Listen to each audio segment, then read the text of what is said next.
جو بھی ہے آئزل، میں تمہیں اکیلا چھوڑ کر اندر کیسے چلا جاؤں؟ وہ دبا دبا گرایا۔ اس کے پاس ایک گن بھی موجود نہیں تھی۔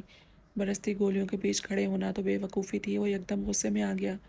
بھائی کیسی باتیں کر رہے ہیں؟ بھابھی اندر ہیں، میں نے ابھی ان کے چیخنے کی آواز سنی ہے۔ وہ دنگ رہ گیا، پھر جلدی سے فون اس کے ہاتھ میں دیتے ہوئے بولا، یہاں سے ہلنا مت جب تک میں واپس نہیں آ جاتا۔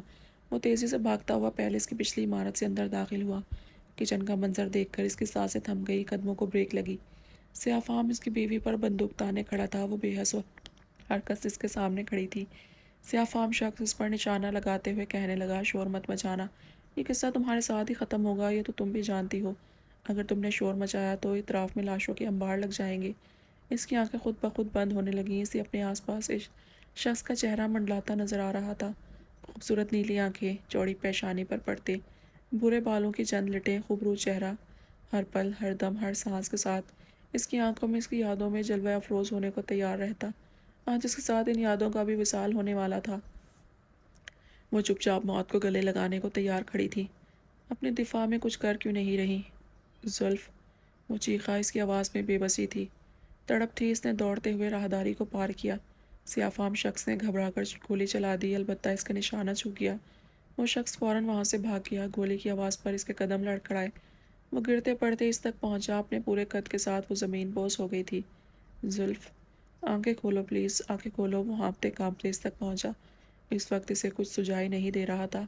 اس نے نیپکن اٹھا کر اس کے کندھے پر رکھا جہاں سے خون ابل ابل کر آ رہا تھا، پھر چیختے ہوئے آئزل کو بلانے لگا۔ تب تک ملازم جاگ چکے تھے۔ ایمبولینس کو کال کرو۔ اس کی بلند و بالا دھاڑ پر سب تیزی سے حرکت میں آئے۔ ڈاکٹر فرات، آپریشن ہو چکا ہے، آپ جلدی سے آ جائیں۔ روم میں لا کر لاکر سے ٹیک لگائے اڑا ترچا زمین پر پڑا تھا۔ اسے دیکھ کر ڈاکٹر حالہ نے تشویش بھرے لہجے میں کہا، ڈرگز لی ہے نا تم نے پھر سے؟ نہیں تو۔ اس نے خمار آلود نگاہیں واہ کر کے اس کا دھندلایا چہرہ دیکھا۔ اس کی سرخ آنکھیں، لہجے کی واضح لڑکھڑاہٹ، ابتر اور خراب حالت نے بخود سب بیان کر دیا تھا۔ تمہارا انکل سے دوبارہ جھگڑا ہوا ہے؟ ڈاکٹر حالہ نے ہمدردی کے تحت اس کے شانوں پر ہاتھ رکھا۔ میرا کوئی باپ نہیں، سب مر چکے ہیں میرے لیے، وہ تضحیک آمیز لہجے میں کہتے ہوئے درستگی سے اس کا ہاتھ جھٹک کر اٹھا، دروازے کی طرف بڑھا۔ اب کہاں جا رہے ہو تم؟ ڈاکٹر حالہ نے لپک کر اسے روکا۔ میری سرجری ہے، وہیں جا رہا ہوں، شان سے بتاتے ہوئے ہینڈل پر ہاتھ رکھا، جسے ڈاکٹر حالہ نے انتہائی غصے سے جھٹکتے ہوئے کہا، تم مجھے پاگل کرنا چاہتے ہو لڑکے؟ پہلے بزید ہو کر تم نے اس بچی کا کیس مجھ سے لیا، اب سرجری کے عین موقع پر یہاں نشے سے چور بیٹھے ہو۔ بتاؤ کیا کروں میں تمہارا؟ اس نے دانت پیستے ہوئے اسے جھنجھوڑا۔ زیادہ باتیں سنانے کی ضرورت نہیں ہے، جا ہی رہا ہوں میں، اپنے کام سے اچھی طرح واقف ہوں میں۔ فرات نے ناک سے مکھی اڑاتے ہوئے اس کی ڈانٹ سے خائف ہو کر کہا، کیا کرو گے تم جا کر؟ اپنے پیروں پر تو ٹھیک سے کھڑا ہوا نہیں جا رہا تم سے۔ 12 گھنٹے کی میجر سرجری ہے، OTC سرجن کو پتہ چل جائے گا، اور پھر تمہیں کیا لگتا ہے، ایک بچی جو پہلے ہی زندگی اور موت کی جنگ لڑ رہی ہے، اسے میں تمہارے حوالے کر دوں گی؟ ہرگز نہیں فرات مرزا، اس نے لفظ بہ لفظ جتا کر تندی سے کہا تو فرات کو شدت سے احساس ہونے لگا۔ ٹھہرو، اب مجھے کچھ سوچنے دو، تم مجھے ریپلیس کر دو اس سرجری میں۔ فرات نے حل پیش کیا، جس پر وہ گہرے طنز سے پوچھنے لگی، اور میں چیف کو، پیشنٹ کے پیرنٹس کو کیا جواب دوں گی؟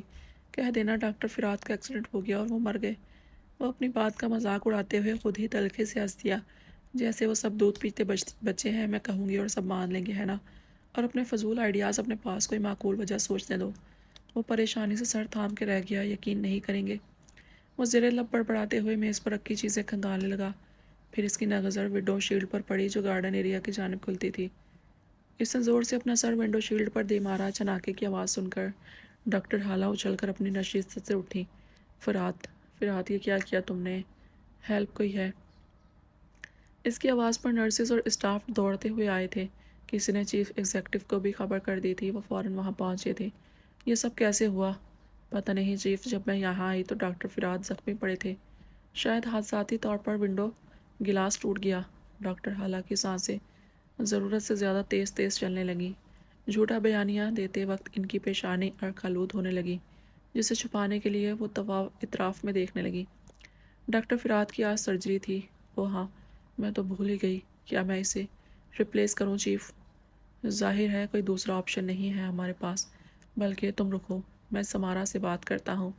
میجر سرجری ہے، میں کوئی رسک نہیں لے سکتا۔ سینئر سرجن کا موجود ہونا بہت ضروری ہے، وہ بغور ونڈو گلاس کا معائنہ کرتے ہوئے کہہ رہے تھے۔ ڈاکٹر ہالہ کا دل اچھل کر حلق میں آ گیا۔ تو میں جاؤں چیف؟ ہاں تم جاؤ، وہ سرسری سا بولے جبکہ نظریں ہنوز ونڈو شیلڈ پر مرکوز تھیں۔ ڈاکٹر ہالہ لب بھیج کر رہ گئی، جاتے جاتے وہ رکی اور بولی، آپ بھی چلے نا، خدا نہ خواستہ کہیں یہ کانچ آپ کو بھی زخمی نہ کر دے۔ سمجھ نہیں آ رہا یہ حادثہ ہوا کیسے۔ وہ بڑبڑائے۔ ڈاکٹر ہالہ کے ہاتھ پیر کپ کپانے لگے، اسے لگا بھی وہ اس کا جھوٹ پکڑ لیں گے۔ اینی ویز بیسٹ آف لک، میں سینئر سرجن سے بات کرتا ہوں، تب تک تم فرات کی جگہ سنبھالو۔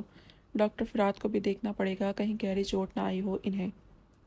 وہ کہتے ہوئے روم سے نکل گئے۔ ڈاکٹر ہالہ نے اپنی رکی ہوئی سانسیں بحال کیں اور تیزی سے ڈرگس کی شیشیاں اٹھا کر کوٹ کی جیب میں ڈال لیں اور دروازہ بند کر کے کمرے سے باہر نکل گئیں۔ چند ثانیے بعد وہ حواس باختہ پھر اسی کمرے میں داخل ہوئیں۔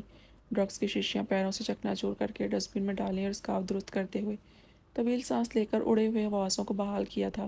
وہ اس شخص کے لیے اتنا جوخم اٹھا رہی تھی، جانے کیوں۔ صبح جیسے ہی اس کی آنکھ کھلی وہ تیزی سے اٹھ بیٹھا، سر کے نیچے تکیہ تھا، بدن پر نرم و ملائم کمفرٹر بھی تھا ہمیشہ کی طرح۔ رات والا واقعہ ذہن میں رونما ہونے لگا۔ اس نے سر تھام لیا، زود و پیشما شکستہ ہارے ہوئے انسان کی طرح تھا۔